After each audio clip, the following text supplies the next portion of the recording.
Welcome to Fatima classes. आज हम लोग क्लास 10 का एक चैप्टर अर्थमेटिक प्रोग्रेशन पढ़ेंगे। सो एपी, अर्थमेटिक प्रोग्रेशन को एपी से डिनोट किया जाता है। एपी क्या होता है ये हम लोग देखते हैं। सबसे पहले a sequence in which each term differs from its preceding term by a constant is called an arithmetic progression. मतलब एक ऐसा सीक्वेंस जिसमें हर प्रीसीडिंग टर्म का डिफरेंस कांस्टेंट हो, उसे एपी बोला जाता है और इस कांस्टेंट को कॉमन डिफरेंस बोला जाता है। तो एक एग्जांपल देखते हैं। 2 4 6 8 10 ये एक सीक्वेंस दिया हुआ है, ये एपी है क्योंकि इसका प्रोसीडिंग टर्म का डिफरेंस कांस्टेंट है। देख लेते हैं। 4 माइनस 2 2 आएगा, 6 माइनस 4 2 आएगा। इसका मतलब हर टर्म का जो डिफरेंस है वो कांस्टेंट है और उसका वैल्यू क्या है, 2 है। देख लीजिए, 8 माइनस 6 2 आ रहा है, 10 माइनस 8 2 आ रहा है, तो ये एपी है। तो ऐसा सीक्वेंस जिसमें प्रीसीडिंग टर्म का डिफरेंस कांस्टेंट हो उसको एपी बोलते हैं। अब इससे रिलेटेड एक फॉर्मूला है हम लोग के पास। nth term of an AP, अगर फर्स्ट टर्म ए है, ठीक है, फर्स्ट टर्म डिनोट किया जा रहा है ए से, कॉमन डिफरेंस डी है, तो nth टर्म निकालने का एक फॉर्मूला है a plus n minus one into D.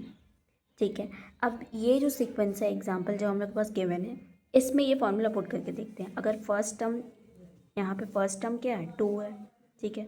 Common difference क्या है, कॉमन डिफरेंस निकालते हैं 4 minus 2, second term minus first term, तो 4 माइनस 2 2 है कॉमन डिफरेंस। इस फॉर्मूला पे पुट करते हैं, nth टर्म निकालना है।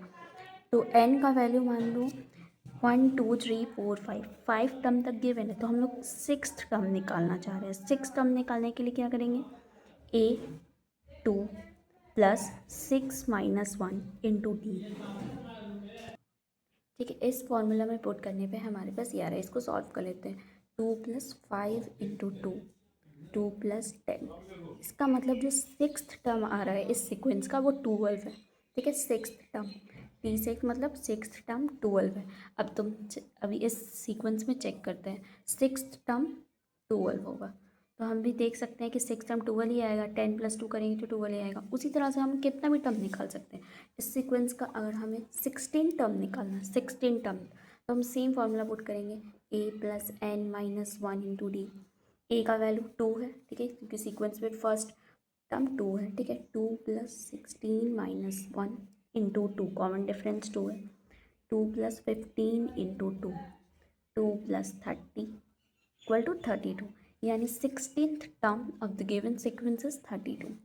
इस फॉर्मूला के हेल्प से nth टर्म निकालने का जो फॉर्मूला है, a plus n minus one into d, इस फॉर्मूला के हेल्प से हम किसी भी ए पी का nth टर्म निकाल सकते हैं, अगर फर्स्ट टर्म और कॉमन डिफरेंस पता है तब। अब हम लोग एक क्वेश्चन सॉल्व करेंगे। Show that the progression 8 11 14 17 20 is an A P. इस क्वेश्चन में हमें दिखाना है कि ये जो प्रोग्रेशन गिवन है ये ए पी है और फर्स्ट टर्म भी निकालना है और कॉमन डिफरेंस भी निकालना है। तो कोई भी प्रोग्रेशन ए पी हो, ए पी है कि नहीं, ये शो करने के लिए हमें ये दिखाना होगा कि जो सीक्वेंस का कंसेक्यूटिव डिफरेंस है, कॉमन डिफरेंस है, वो कॉमन है, वो कांस्टेंट है। ठीक है, जैसे यहाँ पे हमें दिख रहा है कि फर्स्ट टर्म गिवन है, फर्स्ट टर्म क्या होगा, फर्स्ट टर्म हम क्लियरली देख सकते हैं, फर्स्ट टर्म 8 है। ठीक है, अब हमें दिखाना है कि ये ए पी है। तो सबसे पहले हम गिवन प्रोग्रेशन को लिख लेते हैं। गिवन प्रोग्रेशन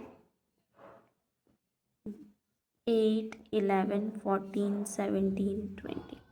ठीक है, अब हम क्या करेंगे, क्लियरली डिफरेंस निकालते हैं। ठीक है, second term minus first term, मतलब जो कंसेक्यूटिव टर्म है उसका डिफरेंस हमें कॉमन दिखाना है। तो सेकेंड टर्म है 11 और फर्स्ट टर्म है 8, इन दोनों का डिफरेंस आ रहा है 3।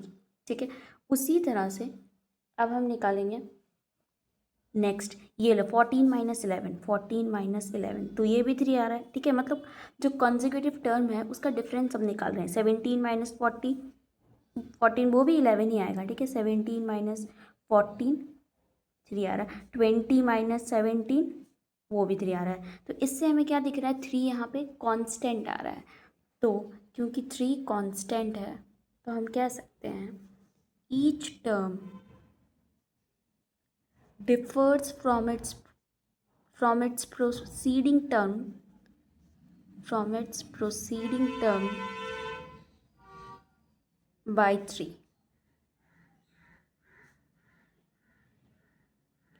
हर टर्म नेक्स्ट टर्म से डिफरेंस कितना है 3 है हर टर्म का। तो गिवन प्रोग्रेशन क्या है AP है, ये प्रूव हो गया क्योंकि क्वेश्चन में शो करना था कि प्रोग्रेशन जो है वो AP है। Given progression is an AP। First term हम ऑलरेडी निकाल चुके हैं, पहला टर्म 8 है। अब कॉमन डिफरेंस भी निकालना है। तो कॉमन डिफरेंस निकालने के लिए कॉमन डिफरेंस का फॉर्मूला होता है second term minus first term. ठीक है, सेकेंड टर्म को अगर माइनस करेंगे फर्स्ट टर्म से कॉमन डिफरेंस निकल जाएगा। 11 माइनस 8 वो भी हम निकाल ही चुके हैं। 3 आया था ना, कांस्टेंट 3 जो आ रहा था सब प्रोसीडिंग टर्म का डिफरेंस। तो ये क्वेश्चन सॉल्व हो गया जिसमें हमें शो करना था कि ये प्रोग्रेशन AP है और फर्स्ट टर्म और कॉमन डिफरेंस निकालना था। अब हम नेक्स्ट क्वेश्चन सॉल्व करते हैं। सो नेक्स्ट क्वेश्चन है find the 16th term of the AP 3, 5, 7, 9, 11। मतलब एक AP गिवन है, इसका 16th टर्म निकालना है।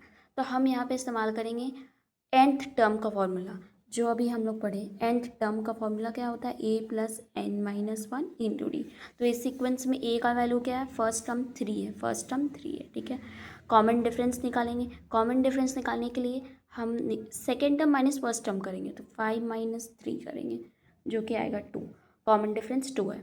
अब इस फॉर्मूला पे पुट कर देंगे। n हमें कितना है, n 16th टर्म निकालना है तो यहाँ पे t 16th निकालेंगे। a मतलब 3 + 16 - 1 × 2। तो इसको सॉल्व करते ही हमारे पास आ जाएगा 32 आ रहा है। ठीक है, तो इससे क्या पता चला कि 16th term of the given AP क्या है, 33 है। 3 + 30 33 आ रहा है। गिवन AP का 16th टर्म 33 है। अब हम एक और क्वेश्चन सॉल्व करेंगे। सो क्वेश्चन गिवन है find the nth term and 12th term of the AP 49, 4, -1, -6। ये AP गिवन है, इसका nth टर्म निकालना, 12th टर्म निकालना है। बहुत सिंपल है। सबसे पहले हम A लिखते हैं। A फर्स्ट टर्म को बोलते हैं, फर्स्ट टर्म 14 है। ठीक है, D निकालते हैं। कॉमन डिफरेंस निकलता है second term minus first term. तो 9 - 14, इसका मतलब D का वैल्यू क्या है, -5 है। D -5 है। अब nth टर्म का फॉर्मूला होता है A + n-1 × D। A का वैल्यू 14 है प्लस n-1 × D -5 है तो आएगा 14 -5 दोनों के साथ मल्टीप्लाई होगा -5n -+5 मतलब ये आएगा 19 - 5n। तो nth टर्म हम निकाल लिए। nth टर्म का वैल्यू आ रहा है 19 - 5n। अब क्वेश्चन है 12th term of the AP निकालने के लिए। तो 12th टर्म निकालने के लिए हम सेम इस वैल्यू पे भी जा सकते हैं क्योंकि nth टर्म है ना। तो 12th टर्म कैसे निकलेगा, 12th टर्म निकलेगा 19 - 5 × 12, ऐसे भी निकाल सकते हैं हम लोग। तो 19 - 60 जो कि आ रहा है -41। तो 12th टर्म क्या है, -41 है। ये इससे निकाल रहे हैं। अब हम लोग इस फॉर्मूला पे भी बैठा के निकाल सकते थे। जैसे t 12th निकालना हो तो फर्स्ट टर्म 14 + 12 - 1 n-1 है ना, तो 12 - 1 D का वैल्यू -5 है। अगर इस पे पुट करेंगे तो आएगा 11 × -5 14 - 55 14 - 55 आया जो कि आ रहा है -41। तो ये मैंने दोनों चीज़ बताई कि दोनों में से कुछ एक ही प्रोसेस पे जाना है। अगर हम nth टर्म का वैल्यू यहाँ पे आ रहा है 19 - 5n तो 12th टर्म क्या होगा, n की जगह 12 पुट कर देंगे तो इससे भी निकल जाएगा और डायरेक्ट जो फॉर्मूला हमें पता है उससे भी निकल जाएगा। तो आज हमने देखा कि AP क्या होता है और AP से रिलेटेड हमने 3 क्वेश्चंस किए। Thank you.